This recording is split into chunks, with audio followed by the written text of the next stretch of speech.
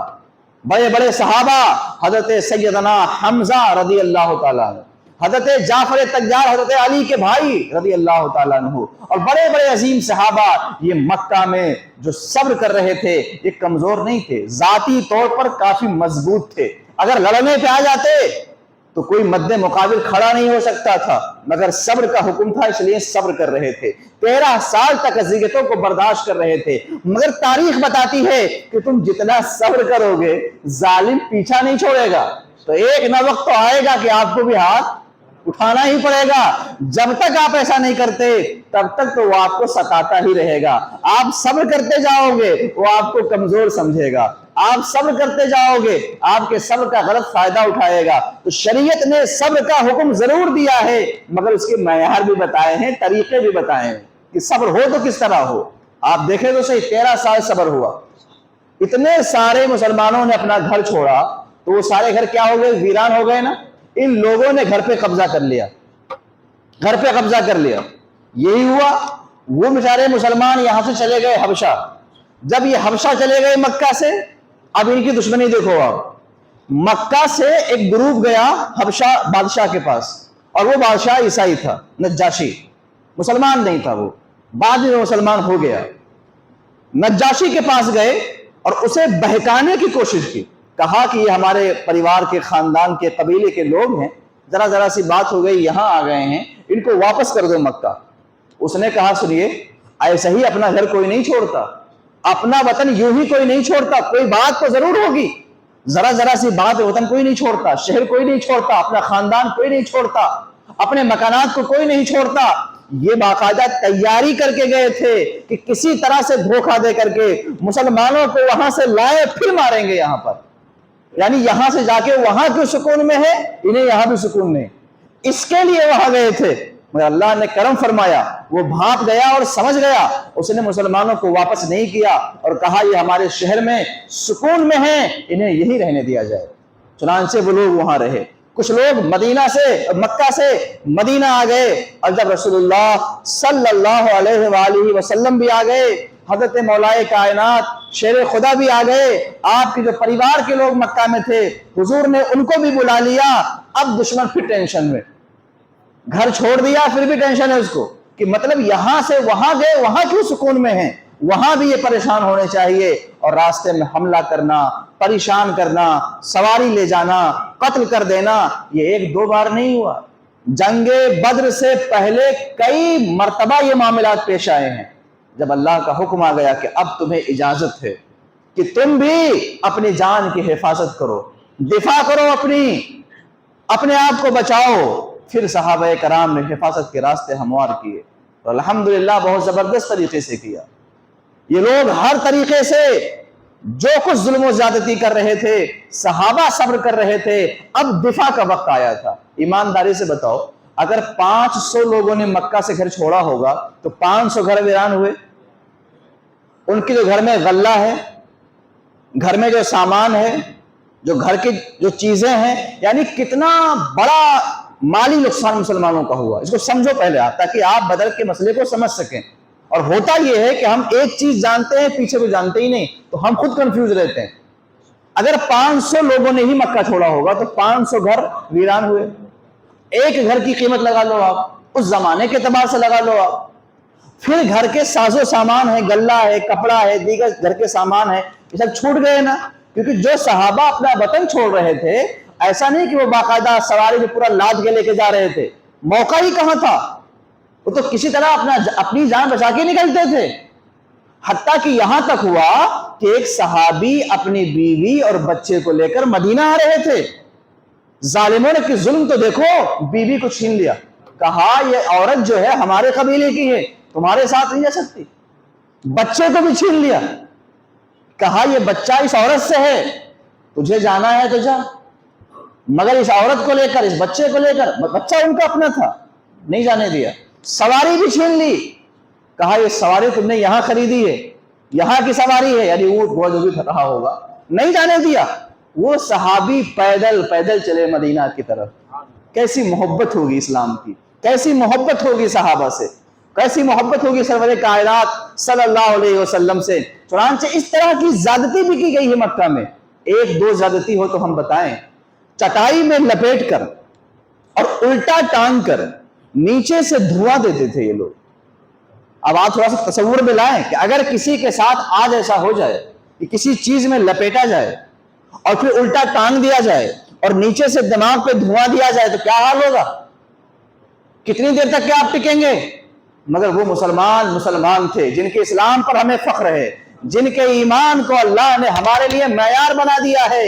ایمان لاؤ جیسا کہ لوگ ایمان لائے۔ وہ عظیم لوگ تھے، اتنی بڑی زیادتی کو بھی برداشت کر رہے تھے، اللہ اللہ کہہ رہے تھے، حتیٰ کہ کئی ایک کی جانیں چلی گئیں مگر انہوں نے اسلام نہیں چھوڑا، رسول اللہ کا ساتھ نہیں چھوڑا۔ یہ ساری زیادتیاں مکہ میں ہوئی۔ اب مسلمان مدینہ میں آئے، کچھ حبشہ میں ہیں، کچھ مدینہ میں ہیں، ایک اچھی خاصی تعداد ہو چکی ہے، مگر اب یہ لوگ راستے پر حملہ کر رہے ہیں، کبھی کچھ کر رہے ہیں، کبھی کچھ کر رہے ہیں۔ اللہ کا حکم آیا اور اس کے بعد قصہ یہ ہوا کہ 2 ہجری میں ابو سفیان اور دیگر لوگ مال تجارت لے کر کے ملک شام گئے ہوئے تھے۔ اس وقت ابو سفیان مسلمان نہیں ہوئے تھے، اور ایک بہت بڑا کئی لوگوں کی جماعت تھی، قافلہ تھا، تقریباً 40 لوگ تھے اس میں۔ یہ لوگ بہت زیادہ مال لے کر، مکہ والوں کا مال لے کر تجارت کے لیے گئے تھے ملک شام اور واپس آئے تھے۔ میرے آقا کریم محمد الرسول اللہ صلی اللہ علیہ وسلم نے فرمایا، میرے صحابہ تمہارا گھر چھینا ہے، تمہاری جائیداد چھینی ہے، تمہیں ہر حال میں نہتھا اور بے بس کر دیا ہے ان لوگوں نے، ان کا مال بھی ادھر سے گزرنے والا ہے، راستہ وہی تھا، لہذا تم بھی تعارض کرو ان لوگوں سے، تعارض کرو ان لوگوں سے۔ اس کے لیے صحابہ کرام نکلے، جو جس حال میں تھا ویسے ہی نکلا۔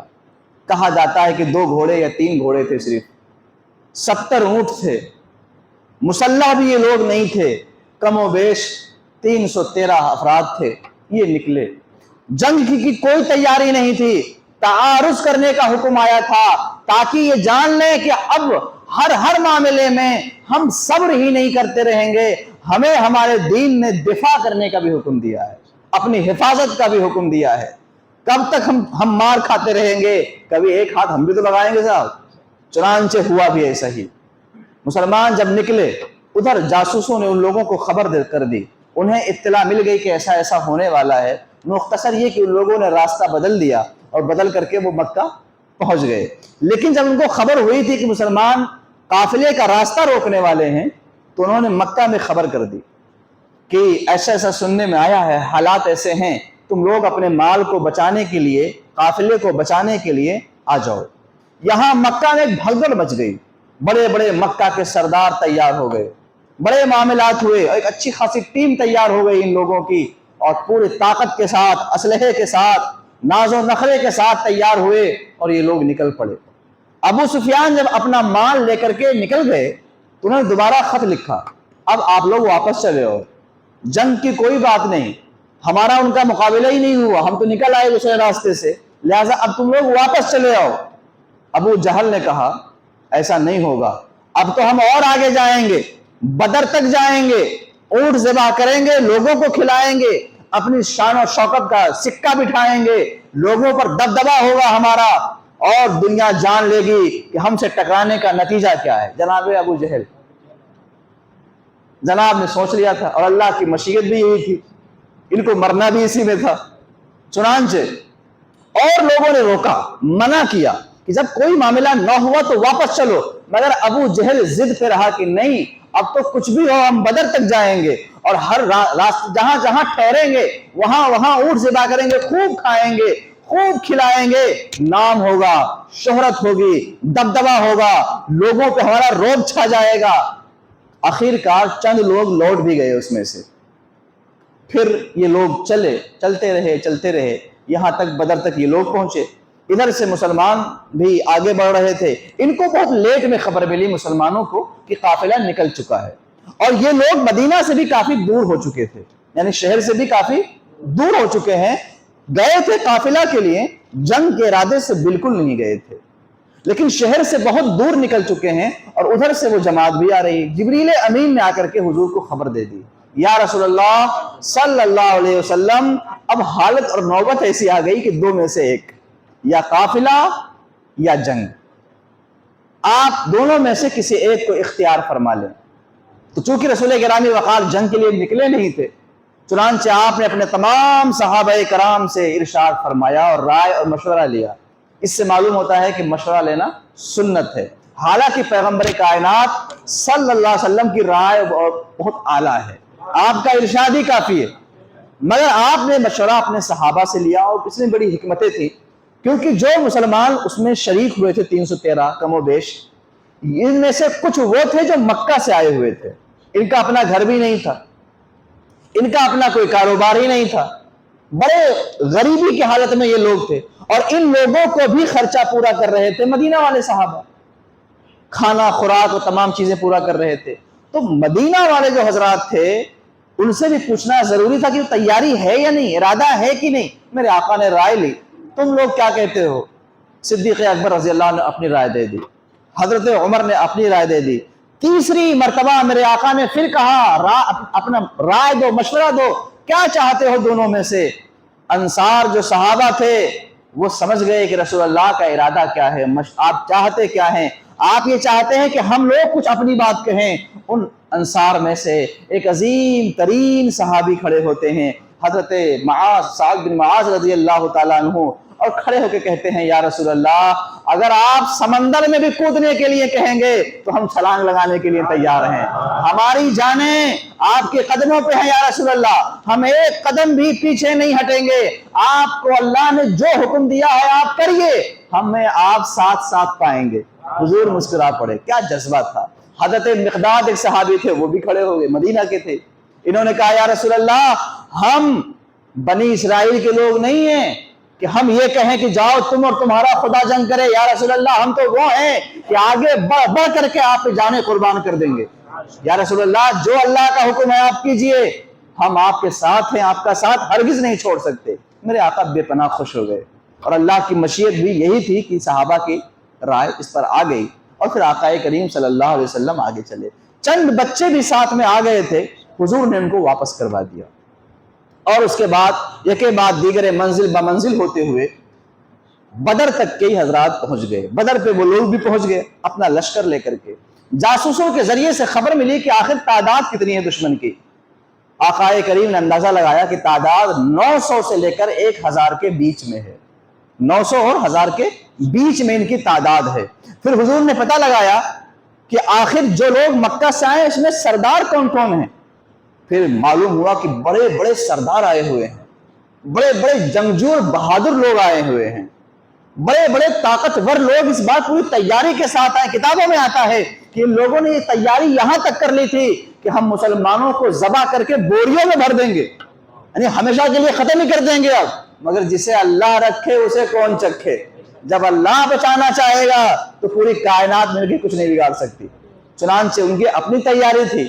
میرے آقا کریم صلی اللہ علیہ وسلم نے جہاں قیام فرمایا، ایک صحابی نے کہا یا رسول اللہ یہاں قیام نہ کیجیے، یہ زمین صحیح نہیں ہے، آپ کو میں بتاتا ہوں کہ میں یہاں کے راستوں کے بارے میں واقف ہوں، میں یہاں کی جگہوں کے بارے میں، زمینوں کے بارے میں جانتا ہوں یا رسول اللہ۔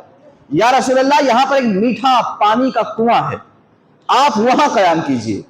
اور صحابی جب یہ بات کہی تو وہی آ گئی، جبریل امین آئے، کہا یا رسول اللہ جو انہوں نے کہا ہے وہ صحیح کہا، ان کی بات مان لیجیے۔ اور میرے آقا نے وہاں سے اٹھ کر کے اس جگہ جا کے قیام کیا جہاں پر صحابی نے بتایا تھا، کیونکہ وہ جانتے تھے وہاں کے بارے میں۔ اور جہاں جنگ بدر ہوئی تھی وہ دھول یعنی مٹی کی ایسی زمین نہیں تھی، کڑک نہیں تھی، وہ وہاں دھستے تھے پیر، گھوڑوں کے پیر دھستے تھے، اونٹوں کے پیر دھستے تھے، اور جنگی اعتبار سے اگر دیکھا جائے تو جگہ صحیح نہیں تھی، مگر اللہ کی رحمت جب چاہے جگہ صحیح ہو جائے گی۔ بارش ہو گئی، اور بارش ایسی ہوئی کہ وہ زمین پختہ ہو گئی، اور پانی بہ کر کے جا کے وہی ٹھہرا جہاں کفار کا لشکر ٹھہرا ہوا تھا، تو وہاں ہو گیا کیچڑ، اور یہاں ہو گیا جگہ زبردست طریقے سے مضبوط اور مستحکم۔ چنانچہ رسول اللہ صلی اللہ علیہ وسلم نے دیکھا کہ جب لشکر قریش انتہائی آن بان شان کے ساتھ نکلا اور اپنی پوری توانائی کے ساتھ سامنے آیا تو میرے آقا و مولا صلی اللہ علیہ وسلم اس جگہ تشریف لائے جو آپ کے لیے بنایا گیا تھا، جس کو عریش کہا جاتا ہے، اور عریش نام سے مسجد بھی آج موجود ہے اسی جگہ پر۔ جب بھی آپ کبھی حاضری ہو بدر جائیں تو اس مسجد میں نماز پڑھیں، یہ وہی جگہ ہے جہاں رسول اللہ بیٹھ کر کے جنگ کو ملاحظہ فرماتے تھے۔ آپ صلی اللہ علیہ وسلم کے چھپر وغیرہ بنایا گیا تھا کٹیا جیسا، وہیں پر آپ تشریف لے گئے اور اللہ کی بارگاہ میں رو رو کر کے دعا کرنے لگے، اے اللہ، ان لوگوں نے یعنی صحابہ نے بے سر و سامانی کے عالم میں تیرے دین کی حفاظت کے لیے یہ لوگ نکلے ہیں، میرے مولا اگر یہ مار دیے گئے تو پھر تیرا نام لیوا کون ہوگا؟ اپنے انداز میں رو رو کر کے اللہ کی بارگاہ میں دعا کر رہے ہیں، رب تعالیٰ نے آپ کی دعا قبول فرما لی۔ اور کہتے ہیں جب آپ دعا فرما رہے تھے اس وقت کیفیت یہ تھی کہ چادر آپ کے کندھے سے گر گئی، صدیق اکبر ساتھ میں تھے، چادر کو اٹھایا، کندھے پہ ڈالا، کہا یا رسول اللہ گھبرائیے نہیں، اللہ تبارک و تعالیٰ نے آپ کی دعا کو سن لی ہے، قبول فرما لیا ہے۔ چنانچہ صفیں لگا دی گئی، یہ تمام مسلمان جس حالت میں تھے دنیا کا کوئی بھی شخص نہیں کہہ سکتا تھا کہ یہ کامیاب ہوں گے، اس لیے کہ ان کے پاس اسلحے بھی نہیں تھے، یہ لڑنے کی مکمل تیاری میں بھی نہیں تھے، اس میں ہر طرح کے لوگ تھے، پر پروردگار عالم نے ایسا کرم فرمایا کہ 5000 فرشتوں کی جماعت نازل فرما دی۔ پہلے تو اکا دکا کا مقابلہ ہوا، چند ایک مارے گئے اس طرف سے، اور اس کے بعد جب جنگ مغلوبہ شروع ہوئی، جس میں سب ایک بیگ حملہ کر دیتے ہیں، جنگ مغلوبہ کہتے ہیں اس کو، تو باقاعدہ میرے آقا جب دیکھا کہ جنگ مغلوبہ شروع ہو گئی ہے تو سرکار پھر وہاں سے اٹھ کر کے اسی جگہ آ گئے جو آپ کے لیے جگہ بنائی گئی تھی، اور پھر اللہ کی بارگاہ میں دعا کرنے لگے۔ دعا کر رہے ہیں، اللہ نے فرشتوں کی جماعت بھیجی، پہلے 1000 پھر 2000 پھر 3000، کم و بیش 5000 فرشتوں کی جماعت نازل ہوئی، اور وہ پہاڑ آج بھی موجود ہے جس پہاڑ پر صحابہ جو فرشتے اترے تھے۔ اور باقاعدہ کتابوں میں آتا ہے کہ ایسا زبردست انداز رہا، ایک آواز آ رہی تھی اقدم حیزوم اقدم حیزوم، اور اس کے بعد سر کٹ کے گر رہے ہیں، دشمن زیر ہو رہے ہیں، مگر نظر نہیں آ رہا ہے کوئی، ایک ہیبت طاری ہے دشمن پہ مگر نظر نہیں آ رہا ہے کوئی۔ بتانے والے نے بتایا، جاننے والوں نے بتایا کہ اقدم حیزوم کا لفظ جبریل امین بول رہے تھے، اپنے گھوڑے کو کہہ رہے تھے، اس کا نام حیزوم تھا، آگے بڑھ اور حملہ کر رہے تھے۔ اللہ نے ایسا غالب فرمایا مسلمانوں کو، ایسا غالب فرمایا کہ یہ نہتے مسلمان تھے، 14 لوگ ان میں شہید ہوئے، ادھر 70 لوگ مارے گئے، وہ سردار مارے گئے، ادھر 14 حضرات شہید ہوئے، ادھر 70 مارے گئے، اور وہ بھی مکہ کے بڑے بڑے سردار وہاں مارے گئے۔ 70 کو گرفتار کر لیا گیا جو بھاگنے کی کوشش کر رہے تھے، سراقہ کی شکل میں، شیطان بھی اس میں شامل تھا، جب دیکھا کہ اب خیریت نہیں تو بھی بھاگ گیا۔ چنانچہ جنگ بدر یہ اللہ کی رحمت کے نازل ہونے کا ایک عظیم تاریخ ہے۔ 17 تاریخی تھی، آج ہی کی تاریخ تھی جب فرشتے آسمان سے اترے تھے، آج ہی کی تاریخ تھی جب اللہ نے ہماری ایسی حفاظت کی تھی کہ وہ شمع آج تک روشن ہے اور انشاءاللہ قیامت تک روشن رہے گی۔ آج ہی کی تاریخ تھی، بدر کا میدان تھا اور دن جمعہ تھا کہ اللہ تبارک و تعالیٰ کے نبی محمد رسول اللہ نے دعا فرمائی اور اللہ نے مسلمانوں کے حفاظت و صیانت کے لیے آسمان سے نوری مخلوق کو بھیجا۔ حدیث میں آتا ہے کہ ایک مرتبہ سیدنا جبریل امین نے پوچھا کہ یا رسول اللہ، جو لوگ بدر میں شریک تھے ان کے بارے میں زمین والے کیا کہتے ہیں؟ تو حضور نے فرمایا کہ وہ اور صحابہ میں افضل ہیں۔ کیا ہے؟ افضل ہیں۔ فرمایا یا رسول اللہ، فرشتے میں بھی یہی حال ہے، جو فرشتے بدر میں آئے تھے ہم سب ان کو افضل سمجھتے ہیں۔ چنانچہ یہ آج کی تاریخ تھی، بڑی مبارک تاریخ تھی، دعاؤں کے قبول ہونے کی تاریخ تھی۔ اور صوفیہ کا طریقہ رہا کہ وہ بدر میں جو حضرات شریک تھے مسلمان، ان کا نام پڑھتے تھے، اللہ نے ان ناموں میں برکت رکھی، اور پھر اس کے بعد دعا مانگتے تھے، ان ناموں کو پورا نام پڑھتے تھے اور پھر دعا مانگتے تھے، اور اپنا مشاہدہ تجربہ بتاتے ہیں کہ دعا قبول ہو جاتی ہے۔ ظاہر ہے جس کے لیے اللہ نے فرشتوں کو نازل فرمایا وہ کتنے مبارک لوگ ہوں گے۔ کتنے مقدس لوگ ہوں گے، کتنے عظیم لوگ ہوں گے۔ صدیق اکبر اس میں شامل ہیں، فاروق اعظم اس میں شامل ہیں، مولائے کائنات اس میں شامل ہیں، سیدنا حمزہ رضی اللہ تعالیٰ عنہ اس میں شامل ہیں، حضرت زبیر بن عوام اس میں شامل ہیں، بڑے بڑے عظیم صحابہ اس میں شامل ہیں۔ اور عالم یہ ہے کہ بے سر و سامانی کے عالم میں ہیں۔ رب تعالیٰ نے اس تاریخ میں فرشتوں کو نازل فرما کے قیامت تک مسلمانوں کے لیے بتا دیا، تمہارا ایمان، تمہارا ایقان، تمہارا عقیدہ اگر مضبوط رہا تو آسمان سے فرشتوں کا نزول آج بھی ہو سکتا ہے۔ تم گھبراؤ نہیں، ایمان پختہ رکھو، عقیدہ پختہ رکھو۔ اور آپ جانتے ہو بدر میں کیسے کیسے واقعات آئے ہیں، کیسے کیسے حالات بنے ہیں۔ ایک صحابی تھے، غالباً ان کا عمیر کچھ نام تھا، وہ جس میں تیر رکھتے ہیں نا، تیر جس میں رکھتے ہیں، اس میں کچھ کھجور رکھ کے کھا رہے تھے۔ وہ جنگ ہو رہی ہے، وہ کیا کر رہے ہیں؟ کھجور نکال کے کھا رہے ہیں۔ میرے آقا و مولا صلی اللہ علیہ وسلم نے جنت کے بارے میں بتایا اس وقت کہ جنت زمین و آسمان سے بڑی ہے۔ ان کے منہ سے نکلا واہ بھائی واہ۔ کیا نکلا؟ میں اس کو اپنی بولی میں بول رہا ہوں، واہ بھائی واہ۔ جب رسول اللہ کی زبان سے جنت کے بارے میں ایسا سنا، ظاہر ہے یار ہم لوگ جب بیان کرتے ہیں تو لوگوں پر ایک الگ کیفیت ہوتی ہے۔ جس نے جنت کو دیکھا ہو جب وہ اپنی زبان سے بیان کرے گا تو دیکھنے کا عالم کیا ہوگا، کیسا محسوس ہوگا۔ خود جب محمد الرسول اللہ بتائیں گے تو پھر کیا کیفیت ہوگی سننے والے کی۔ تو کہتے ہیں صحابی کو ایک عجیب کیفیت ہو گئی، انہوں نے اس کو نکال کے پھینکا، کہا بڑا ٹائم لگے گا اس میں، جنت چاہیے، اور فوراً میدان میں گئے، لڑتے لڑتے شہید ہو گئے۔ اسی جنگ میں ایک صحابی آئے، کہا یا رسول اللہ تلوار ہماری ٹوٹ گئی۔ عکاشہ یا عکاشہ ان کا نام تھا۔ میرے آقا کریم رؤوف الرحیم نبی صلی اللہ علیہ وسلم نے کھجور کی ایک ٹہنی ان کو دے دی، کھجور کی ٹہنی دے دی۔ صحابی کا عقیدہ بھی بڑا عجیب تھا، کسی نے ایک لمحے کے لیے نہیں پوچھا کہ یہ جنگ ہے اور آپ دے رہے ہیں تلوار کے مقابلے میں کھجور کی ٹہنی۔ کوئی توڑ ہی نہیں بنتا نا اس کا، دونوں کا کوئی نہیں ہے۔ مگر صحابی بھی اتنا عقیدہ رکھتے تھے کہ رسول اللہ کے ہاتھ سے چیز ہمارے ہاتھ میں آئی ہے لہذا قبول ہے، اور وہ لے کر کے گئے بھی ٹہنی کو، جب لڑنے لگے تو تلوار بن گئی، اور اسی تلوار کا نام اون یا ارجن تھا، اور یہ تلوار چاروں خلفاء کے زمانے میں موجود تھی، عظیم تلوار تھی یہ۔ چنانچہ وہ جب تک زندہ رہے وہ صحابی اسی تلوار سے جنگ لڑتے رہے۔ تھی کیا وہ؟ کھجور کی ٹہنی تھی۔ تو رسول اللہ صلی اللہ علیہ وسلم ایک جگہ اپنی طاقت، اپنا اختیار دکھا کے بتا رہے ہیں، خبردار مجبور اور بے بس مت سمجھنا، ان کا عالم تو یہ ہے کہ اگر یہ مٹی کو بھی ہاتھ لگا دے تو سونا بن جائے۔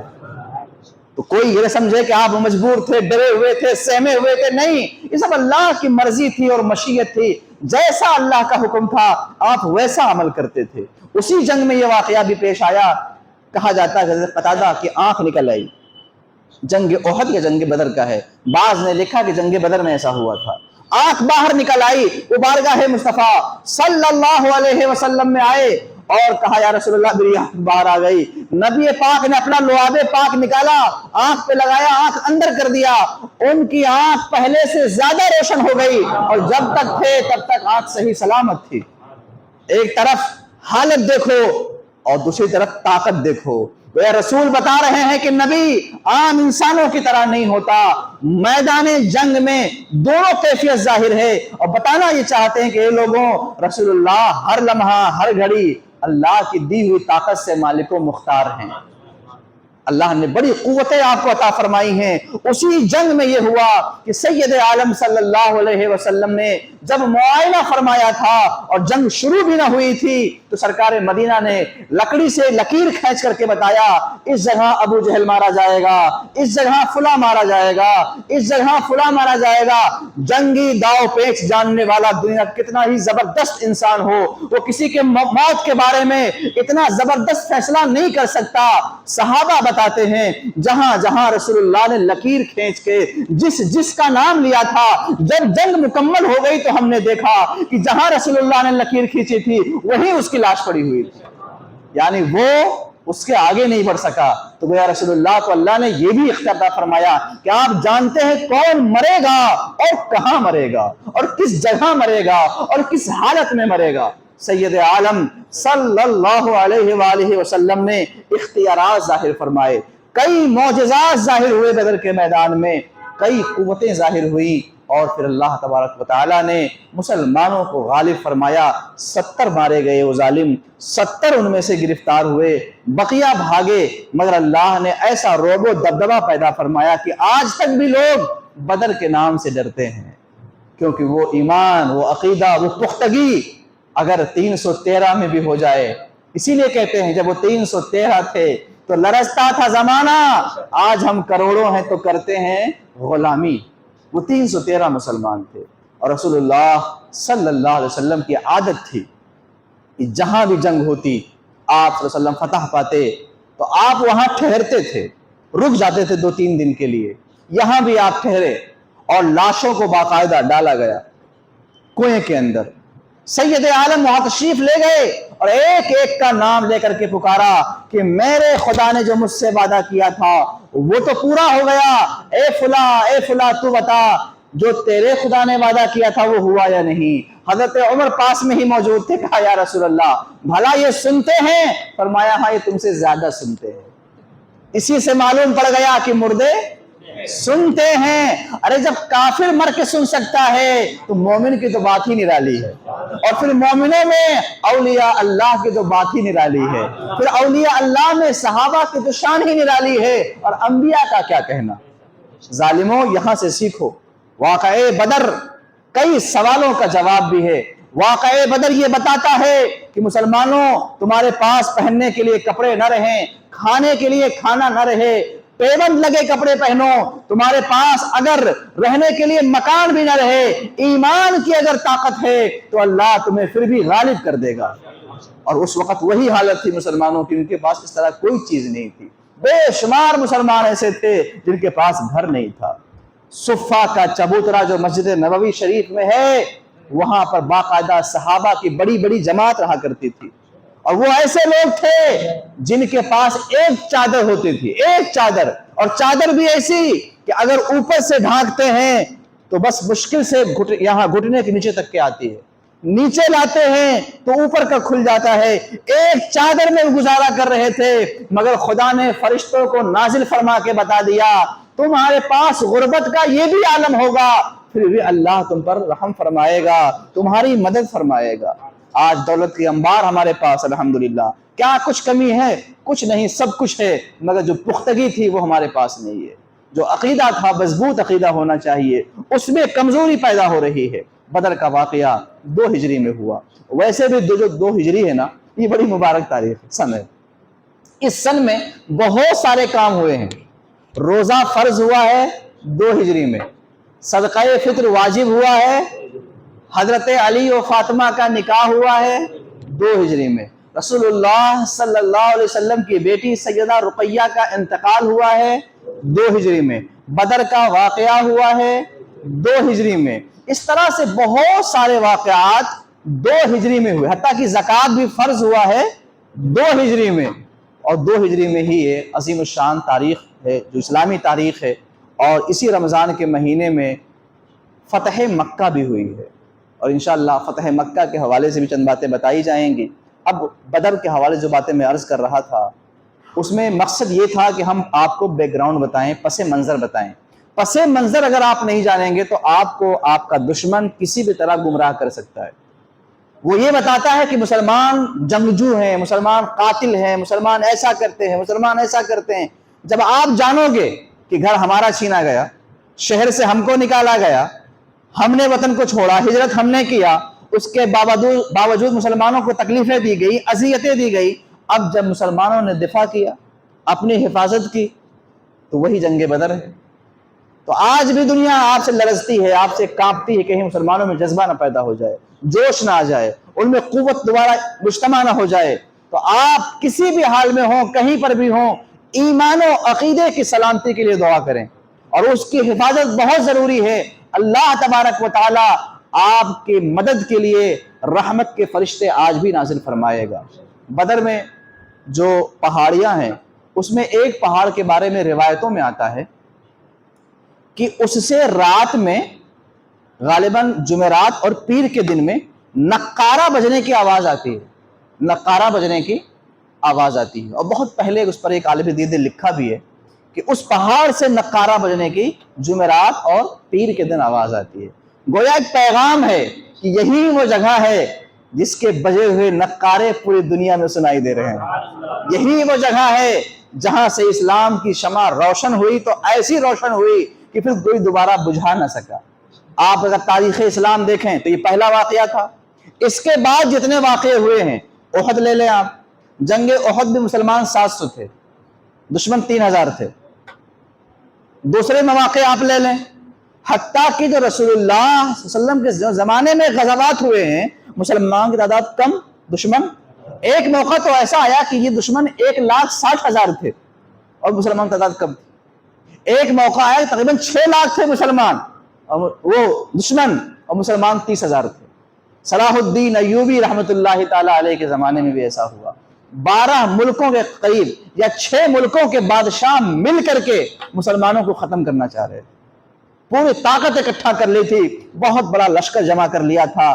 سلطان صلاح الدین ایوبی رحمت اللہ تعالی علیہ، وہ بھی رمضان ہی کا مہینہ تھا، رمضان ہی کا مہینہ تھا، تمام صلیبی طاقتیں جمع ہو کر کے ہمیشہ کے لیے مسلمانوں کو ختم کرنے کا پروگرام بنا چکی تھی۔ حضرت ایوبی نے رمضان کے مہینے میں اپنے جانثاروں سے کہا روزہ بھی رکھنا ہے اور اسلام کی حفاظت بھی کرنی ہے۔ حالانکہ مجاہدوں کے لیے اجازت ہوتی کہ روزہ نہ رکھیں، مگر آپ نے رکھوایا۔ اور اس کے بعد دنیا نے دیکھا کہ سلطان صلاح الدین ایوبی نے جس زمین پر صلیبیوں سے مقابلہ کیا تھا، آج کم و بیش کئی 100 سال ہونے کے بعد اس زمین پر باقاعدہ لوگ جا کر کے دیکھتے کہ آخر یہاں جیت کیسے گئے، کیونکہ وہ زمین جنگ کے لائق نہیں تھی۔ جہاں جنگ ہوئی تھی وہ زمین جنگ کے لائق بھی نہیں تھی۔ اس جگہ پر شکست دے کے بتا دیا زمین کیسی بھی ہو خدا ہمارا ہے، طاقت کسی کے ساتھ ہو خدا ہمارا ہے، سچائی ہمارے ساتھ ہے، ایمان ہمارے ساتھ ہے۔ ایوبی کے ساتھ لوگوں نے ظلم کیا، ایوبی کو اللہ نے غالب فرمایا اور دوبارہ بیت المقدس کو ایوبی نے ان لوگوں سے لے لیا تھا۔ اب دوبارہ پھر جا رہا ہے، قبضہ کر رہے ہیں ظالم۔ اللہ تعالیٰ سے دعا کریں کہ پروردگار عالم مسلمانوں کو طاقت عطا فرمائے، قوت عطا فرمائے کہ وہ بیت المقدس کو حاصل کر سکیں۔ جہاں تک جنگ بدر کا معاملہ ہے، بہت ساری غلط فہمیوں کے علاوہ ایک عجیب و غریب بات مشہور ہے، اور میں اس کے بارے میں کئی دن سے لکھ بھی رہا ہوں، آپ کو بتا دیتا ہوں۔ بتایا یہ جاتا ہے کہ ابو جہل کو جنگ بدر میں جن لوگوں نے مارا وہ چھوٹے چھوٹے بچے تھے، یہ بتایا جاتا ہے۔ ایسا نہیں ہے، اس لیے کہ جن صحابہ نے ابو جہل کو بدر کے میدان میں مارا تھا ان کا نام معوذ اور معاذ تھا، اور ایک کا نام عوف تھا۔ یہ حضرات تھے۔ ان کے بارے میں جو بات مشہور ہے بہت زیادہ کہ ننھے ننھے بچوں نے ننھی ننھی تلوار سے ابو جہل کو مارا، ایسا کیا، وہ ننھے ننھے بچے نہیں تھے، وہ بڑے تھے۔ حضرت عفرہ رضی اللہ تعالی عنہ کے وہ بیٹے تھے، اور حضرت معوذ رضی اللہ تعالی عنہ جو ہیں یہ اسی بدر میں شہید ہو گئے تھے۔ حضرت معاذ ہی کا ہاتھ کٹ گیا تھا اسی بدر کے میدان میں، جنگ میں۔ حضرت معوذ رضی اللہ تعالیٰ عنہ وہ چھوٹے تھے تو ان کی ایک بیٹی تھی جن کا نام ربع رضی اللہ تعالی عنہ تھا۔ تو جب ننھے تو بیٹی کہاں سے آ گئی؟ سوچنے کی چیز ہے۔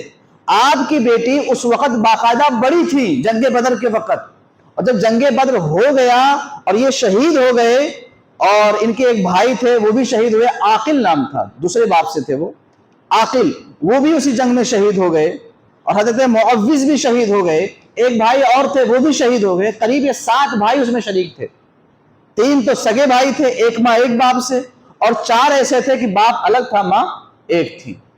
تو 7 کے 7 بھائی میدان بدر میں موجود تھے۔ حضرت معوذ رضی اللہ تعالی عنہ جو ہیں یہ بدر میں جب شہید ہو گئے، اور بدر کے بعد میں جب ان کی بیٹی ربع رضی اللہ تعالی عنہ کی شادی ہوئی تو میرے آقا محمد الرسول اللہ صلی اللہ علیہ وسلم اس شادی میں تشریف لے گئے، اور اسی شادی میں امام حسن رضی اللہ تعالیٰ عنہ بڑے چھوٹے سے تھے، وہ بھی تشریف لے گئے تھے حضور کے ساتھ، اور حضرت ربع رضی اللہ تعالیٰ عنہا کے بستر پر آپ تشریف فرما تھے اور کھیل رہے تھے۔ تو یہاں سے یہ بات معلوم ہوتی ہے کہ حضرت معوذ چھوٹے ہوتے جنگ بدر میں تو ان کی بیٹی کہاں سے آ جاتی، اور ان کی بیٹی تو باقاعدہ بدر کے بعد ان کی شادی ہو گئی بیٹی کی، تو اس کا مطلب کہ وہ شادی شدہ تھے اور ان کی بیٹی بھی موجود تھی، وہ بچے نہیں تھے، بڑے تھے۔ مگر جو بات ایک بار لوگوں پہ پھیل جاتی ہے نا، وہ لوگوں کو جلدی سوچنے کا موقع نہیں دیتی۔ تھوڑا سا میں تفصیل بتا دیتا ہوں۔ حضرت افرا رضی اللہ تعالی عنہ ایک صحابیہ ہیں، عظیم صحابیہ ہیں، بڑی بہادر صحابیہ ہیں۔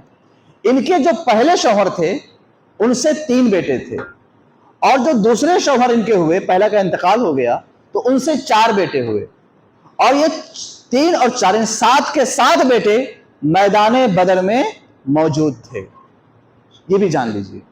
اور حضرت معوذ یا حضرت عوف جو تھے، یہ وہ عظیم ترین صحابی ہیں کہ جب رسول اللہ مکہ شریف میں تھے اور مدینہ سے کچھ لوگ جا کر کے ایمان لائے تھے وہاں پر، تو ان جانے والوں میں حضرت معوذ کے بھائی حضرت عوف رضی اللہ تعالی عنہ بھی شامل تھے۔ تو اس سے یہ معلوم پڑتا ہے کہ یہ چھوٹے نہیں تھے، یہ بڑے بڑے لوگ تھے، عمر دراز تھے۔ لیکن اس کا یہ مطلب نہیں کہ بہت زیادہ عمر تھی، قریب یہ سب کے سب جوان تھے، نوجوان تھے۔ اللہ تبارک و تعالیٰ کی بارگاہ میں دعا ہے کہ آج کی تاریخ اللہ نے اپنی رحمتوں کا نزول فرمایا، فرشتوں کو نازل فرمایا، مسلمانوں کی مدد فرمائی۔ آج بھی ہمیں مدد کی ضرورت ہے، بیت المقدس لہو لہان ہے، مدد کی ضرورت ہے۔ ہماری عزتیں چھینی جا رہی ہیں، مدد کی ضرورت ہے۔ ہمارے گھر محفوظ نہیں ہیں، مدد کی ضرورت ہے۔ نوجوان قتل کیے جا رہے ہیں، مدد کی ضرورت ہے۔ ہماری آبروئیں لٹ رہی ہیں، مدد کی ضرورت ہے۔ ہم میں اتحاد نہیں، اختلاف پیدا ہو چکا ہے، مدد کی ضرورت ہے۔ ایمان والے صحیح العقیدہ لوگ مستحکم اور مضبوط ہو کر کے ایک ساتھ مل جائیں، انشاءاللہ رحمت الہی آج بھی نازل ہوگی، اور انشاءاللہ پروردگار عالم غیب سے ہماری مدد آج بھی فرمائے گا۔ اللہ تبارک و تعالیٰ آپ کو، ہم کو، سب کو شہدائے بدر و شرکائے بدر کا صدقہ عطا فرمائے، ان سے سچی محبت عطا فرمائے، کل بروز قیامت ان کا سایہ، ان کی قرب اور ان کی شفاعت نصیب فرمائے۔ درود پاک پڑھ لیجیے۔ اللہم صلی علی سیدنا مولانا محمد بارک وسلم، صلاۃ و سلام علیک یا رسول اللہ صلی اللہ علیہ وسلم۔ یا اللہ، یا رحمان، یا رحیم، فضل فرما، کرم فرما، رحم فرما الہی۔ آج 17 رمضان المبارک، بالخصوص شہدائے بدر کی یادگار کی عظیم تاریخ، الہ العالمین اپنی رحمتوں کے ذریعے سے، فرشتوں کے نزول کے ذریعے سے مولا تو نے مسلمانوں کی مدد فرمائی۔ پروردگار عالم، ہم سب جمع ہو کر شہدائے بدر و شرکائے بدر کا ذکر خیر کر رہے تھے، مولا ان کے ذکر خیر کی برکت سے ہم سب کے جمع ہونے کو قبول فرما لے۔ الہ العالمین ان نفوس قدسیہ کی برکت سے پروردگار ہم تمام مسلمانوں میں اتحاد، اتفاق، محبت و مربت پیدا فرما۔ الہ العالمین شرکائے بدر کے صدقے میں ہم تمام مسلمانوں کو عروج عطا فرما، بلندی عطا فرما، حاسدوں سے، ظالموں سے، منافقوں سے ہم سب کی حفاظت فرما۔ الہ العالمین جو بلا وجہ قیدوں میں ہیں، جیلوں میں ہیں، مولا ان کی رہائی کی صورتیں پیدا فرما۔ الہ العالمین جو بیمار و پریشان حال ہیں، الہی شہدائے بدر، شرکائے بدر کے صدقے میں الہی ان کی بیماریوں کو، پریشانیوں کو دور فرما دے۔ الہ العالمین جو بے روزگار ہیں انہیں روزگار والا بنا دے۔ الہ العالمین جن کے دلوں میں جائز تمنائیں، آرزویں اور مرادیں ہیں، الہی اپنے ان نیک بندوں کے صدقے میں ان کی مرادوں کو، ان کی تمناؤں کو پوری فرما دے۔ اے اللہ رحم فرما، جو لوگ ہم میں نہ رہے، وصال کر گئے، الہی ان سب کی بخشش فرما، ان کے درجات کو بلند فرما، انہیں کروٹ کروٹ جنت کی بہاریں عطا فرما۔ یا اللہ جب تک ہم دنیا میں رہیں ہمیں بھی، ہماری نسلوں کو بھی محمد الرسول اللہ صلی اللہ علیہ وسلم کا سچا پکا عاشق بنا، ایمان کے ساتھ زندگی عطا فرما اور ایمان پر خاتمہ فرما۔ ان اللہ و ملائکتہ یصلون علی النبی یا ایھا الذین آمنوا صلوا علیہ وسلموا تسلیما۔ اللہ رب محمد صلی اللہ علیہ وسلم، نحن عباد محمد صلی اللہ علیہ وسلم۔ سبحان ربک رب العزۃ عما یصفون وسلام علی المرسلین، الحمد للہ رب العالمین۔